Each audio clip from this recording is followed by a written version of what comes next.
Sanitary pad को लेके इतना सब कुछ होता है। पहले तो आपको बहुत बहुत बधाई आपकी फिल्म के लिए। Thank you. और इतना सब कुछ कहा जाता है प्रधानमंत्री के माध्यम से, अक्षय कुमार साहब आके बातें करते हैं जी, शौचालय की बातें होती हैं।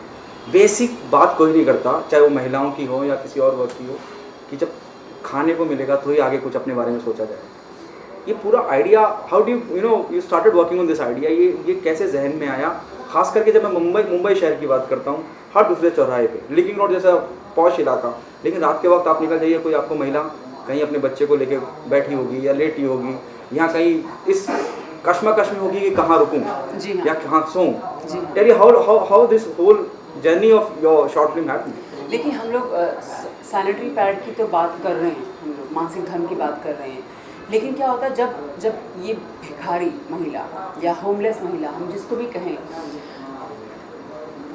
जिसकी भी हम लोग जब बात करते हैं तो वहाँ तक हमारा ध्यान नहीं जाता है। सैनिटरी पैड की हम लोग बड़ी बड़ी फिल्में बन चुकी हैं मानसिक धर्म को लेके, सैनिटरी पैड को लेके, लेकिन जो भिखारी महिला है उसके बारे में हमने कभी ध्यान नहीं दिया है, क्योंकि मेरा मानना है कि वो महिला है, उसे भी उतना ही डिग्निटी, सम्मान, आत्मसम्मान या पर्सनल हाइजीन का अधिकार है जितना मैं और बाकी महिलाओं को है।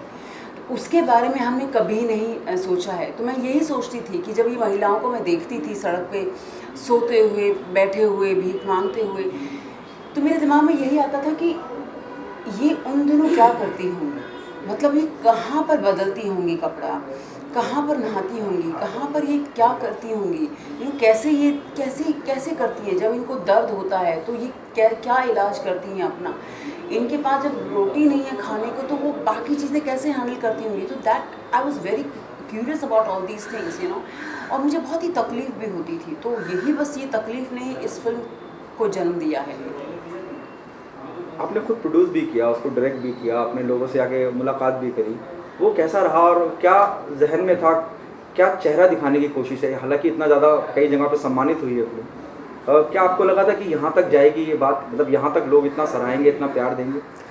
देखिए, एक्चुअली मुझे फिल्म करनी थी, मुझे बनाना था, मुझे इस मुद्दे को लेकर फिल्म बनानी थी, लेकिन इतने ज़्यादा फेस्टिवल में इसको सराहना मिलेगी और इतना ज़्यादा लोग टच हो जाएंगे इस मुद्दे को, ये मैंने बिल्कुल एक्सपेक्ट नहीं किया था। लेकिन I am very very happy that I am getting so much of support. Couple of NGOs have approached me and they just wanted to associate, और मुझे उस बात की बहुत खुशी हो रही है कि छोटे से मेरे पहलू ने, छोटे से मेरे कदम ने इतना अच्छा सपोर्ट सिस्टम क्रिएट किया है। So I am very very happy about it. Don't you think the central government or the state government should come up and support you in this initiative, start helping the people, the female who is there on the road? या of course, I mean they should make shelter homes, कुछ तो करना चाहिए। अब देखिए, ये क्या है, हमारा सिस्टम ही कुछ ऐसा है। I don't want to blame a particular government और समथिंग, बट कुछ हमारे सिस्टम में ही गड़बड़ है। उसके वजह से ही क्या होता है कि इतनी गरीबी भी है, इतनी लाचारी भी है, और महिलाओं जो सारी महिलाओं को, स्पेशली जो इस वर्ग की महिलाएं हैं, वहाँ तक फैसिलिटीज़ पहुँच ही नहीं पा रही हैं। आगे क्या नेक्स्ट कदम क्या होगा? कार अब तक कहाँ तक बात पहुँची? जब मैं केंद्र या स्टेट गवर्नमेंट की बात करता हूँ, क्या उनको आके एक नया इनिशिएटिव नहीं लेना चाहिए? स्पेशली हिंदुस्तान के जिस भी कोने में, रोड पे, सड़क पे इस तरह से महिलाएं जो रहती हैं, जीवन बसर करती हैं, उसके लिए कुछ कार्रवाई करना चाहते हैं? ये बिल्कुल करना चाहिए, और I am associating with few NGOs, और हम लोग डेफिनेटली गवर्नमेंट के दरवाजे खटखटाएंगे। अब वो जितने दरवाजे हमारे लिए खोलते हैं, नहीं है वो तो चलो उन पे डिपेंड करता है, लेकिन हमारी जो कोशिश है वो लगी रहेगी, वो चलती रहेगी। Okay, what next? Are you planning, to produce or direct some commercial masala film, or this is just a initiative of yours which is a concern for the females of India? देखिए, masala, I don't understand what the masala movie, but of course a feature film, मेरी तो feature film वैसे भी ready है। एक जो पहली feature film है मेरी, नंगे पाँव, वो तो तैयार है रिलीज़ के लिए। दूसरी फीचर फिल्म की मैं तैयारी पे कर रही हूँ। तो लिखना तो मेरा काम है, मैं लिखती रहूँगी और फिल्में बनाती रहूँगी। A female director whom you idolize, you consider her or my idol of yours?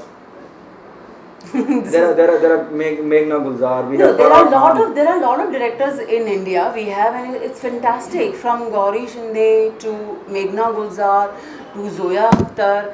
I mean, Ashwini, you know, there are so many beautiful directors and they are making fantastic films. I mean, of course, they are absolutely great. Any female actress you want to cast in your film? Cast in what sense? As an actor? As an actress. And As any a- female, as a female actress from the industry, you want her to play a leading part in your film. See, when I am such a great actor, I don't need anyone. You know, yeah. How's your journey in the industry so far? Journey has been really tough and but really interesting. So that's it. आपको अपनी लड़ाई लड़नी है और हम लड़ाई लड़ने के लिए आए हैं. ऑब्वियसली हम हर चीज़ का मुकाबला करेंगे, तो फेवरेटिज्म और डैशिज्म चलता रहेगा.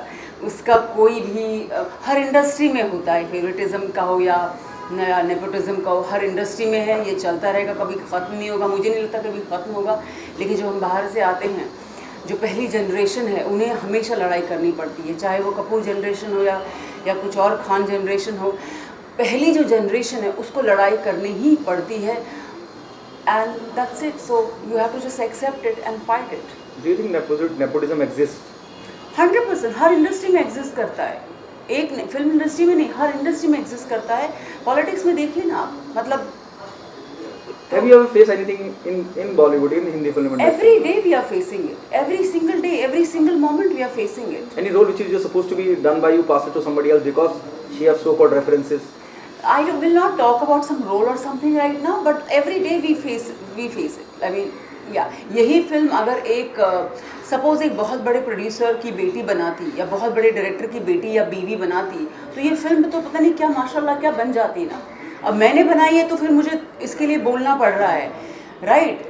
अगर यही फिल्म किसी उस बेटी या बहू या बीवी के हाथों से बनती या उसकी आधी भी कंटेंट की बनती, तो भी पता नहीं कितनी बड़ी बन जाती ना. उसकी डंकी की चोट पे उसकी सारी वाह करते, लोग ट्वीट करते, राइट? बड़े बड़े स्टार्स, बड़े बड़े नेता ट्वीट करते हैं उसके बारे में. लेकिन तो ये आपके सामने लड़ाई दिख रही है ना आपको. इट मीन्स सेइंग अगर वो किसी और बुद्धिजीवी सो कॉल्ड इंडस्ट्री की शख्सियत की होती तो बड़े बड़े बुद्धिजीवी ट्वीट करके उस फिल्म की सराहना कर रहे होते, जबकि सराहना के लायक ही है. बिल्कुल. Thank you so much ma'am. Thank you.